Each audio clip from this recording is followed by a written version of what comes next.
Ridley Scott's Alien. You know, I can't believe I've been doing YouTube for as long as I've been doing YouTube, and I haven't really gotten around to covering the Alien series. I mean, I've gotten around to covering the ripoffs that spawned from the Alien series, but never actually Alien. So let's change that. In 1974, John Carpenter and the director of Return of the Living Dead, Dan O'Bannon, made a little flick called Dark Star, a movie remembered mainly for its top-notch alien effects.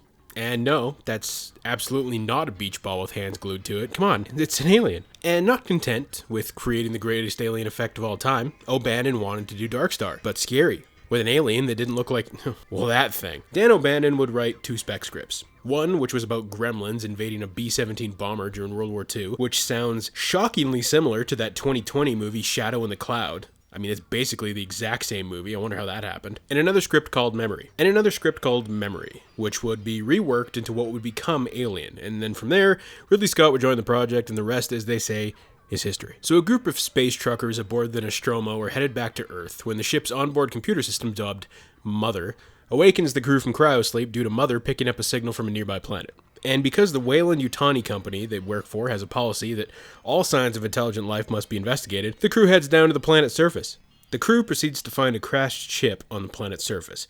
Fun fact, last year the military shot down an object over the Yukon. Does anybody remember this? Because I sure as hell do. A photo of the object was recently released, and I mean, kind of looks like the shit from Alien, don't it? Also, the little clips of body cam footage they briefly show of the ship makes this entire thing so much more haunting, and I really can't be the only one who really wants a xenomorph found footage movie. I think it would be really, really cool. Also, if I'm not mistaken, this has to be one of the earliest examples of using like this whole shaky cam thing, right? I can't think of any other movie before Alien that did that. Now, Alien excels at a lot of things, but one of the things that it does better than any other movie did at the time was its set design, which is mostly thanks to the efforts of one man. Swiss artist H.R. Giger was a weird dude, but when you see his artwork, you immediately know that it's his. There really is nothing like it. He specialized in these nightmarish, biomechanical, weirdly sexual designs that are just really disturbing to look at, and the way he designed the space jockey ship is just so, just so many moist holes.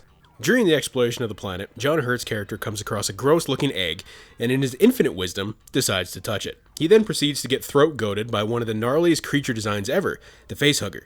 The facehugger, which is straight up just a vagina with spider legs that latches onto your face, shoves its long, throbbing, I don't even know what that is, a proboscis, I don't know, it's a dick, down your throat, busts deep inside you, making you the proud mama or papa of its offspring. It's just the miracle of childbirth. They bring John back on board, who at this point is a ticking time bomb. And this is when we learn about the alien's greatest defense mechanism, it's blood. When you see a bug, most of us have a gut reaction to just smash its ass with a boot, shoe, book, whatever object you could find, destroy the invader, end the problem. Now imagine how many of us suddenly wouldn't be doing that if we knew they'd explode into a pile of acidic blood that's capable of eating through basically any surface. Spiders would probably be the dominant species on this planet. But then, suddenly, the facehugger just falls off John's face and dies. John wakes up feeling perfectly fine, and the crew gather in the mess hall for a well-deserved dinner. Absolutely nothing could possibly go wrong here. There's really no point hyping this scene up. Everybody's seen it. It's arguably one of the most famous sequences in film history. So what I will mention is the still prevailing theory that the sequence was done in one take and none of the cast had any idea what was going to happen, because that's a myth. The chestburster sequence consists of roughly 2 takes. During the first take, the alien didn't rip through John's shirt as intended, which is in the movie, you can see it happen. So they weakened the fabric a bit with like acid and like scraped it and stuff.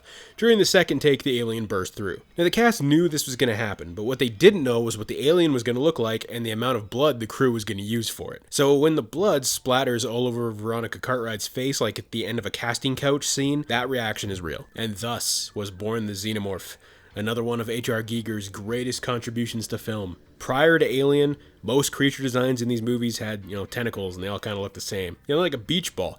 But here comes the xenomorph with its weirdly human-like appearance, totally not dick-shaped transparent head with the human skull barely visible underneath its skin, which I imagine is the result of being incubated with a human and like the mixture of our DNA. Either way, it's a badass design and I love it, and I wish the skull was actually more visible. The way its mouth has like another mouth that comes out, like pulling the skin back on a when I was a kid and I saw this, I was fairly innocent. Pure. Untainted. So all the sexual aspects went right over my head. But seeing this as an adult, god damn, it's a lot. When you fall asleep first at a slumber party with the boys, be like. But when it really comes down to it, I don't think the xenomorph is the movie's main antagonist, though. Hell, I wouldn't even really say it's Ash.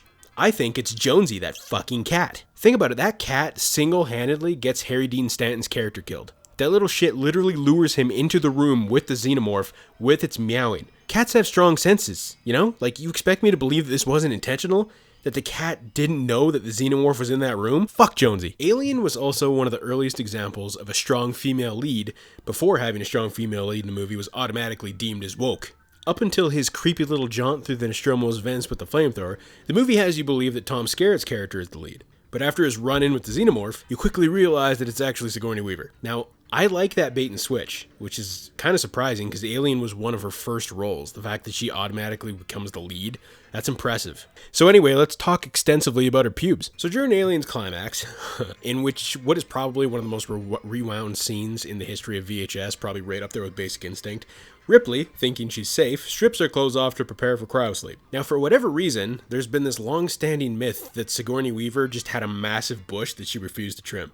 And because of this, they had to airbrush it out. Because according to Ridley Scott, and I quote, "The world wasn't ready for a bush like that." And I get it. It was the 70s. People didn't give a shit. Everyone's junk was basically a Mayan jungle. But this isn't actually true. Did they give her questionably small underwear? Yes. Was anyone complaining about this? No. I mean, I wasn't. But the bush thing, I don't know where that rumor started, but it's not actually a fact. Anyway, thanks for coming to my TED Talk about Sigourney Weaver's pubes. I know this isn't really much of a review. Alien is just one of those movies that is just so well known that everyone has already reviewed it and talked about it ad nauseum. My review would basically just be singing its praises in a sea of other people singing its praises. It's Alien.